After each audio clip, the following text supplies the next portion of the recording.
সবাইকে অনুরোধ করে বলছি, 1 মিনিট সময় দিয়ে ছোট্ট এই 5টা হাদিস শুনে যাবেন।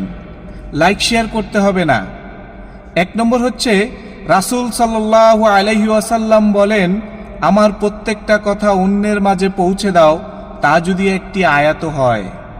2, কোনো ব্যক্তি মিথ্যাবাদী হওয়ার জন্য এতটুকুই যথেষ্ট যে সে যা বলে তা যাচাই না করে অন্যের কাছে বলে বেড়ায়। 3, নবীকে যে মিথ্যাবাদী আখ্যায়িত করবে সে জাহান্নামী হবে। 4, পিতামাতার সন্তুষ্টিতে আল্লাহ সন্তুষ্ট হন, আর পিতামাতার অসন্তুষ্টিতে আল্লাহ অসন্তুষ্ট হন। 5 ওয়াক্ত সালাত পড়লে 50 ওয়াক্ত সালাতের সওয়াব পাবেন।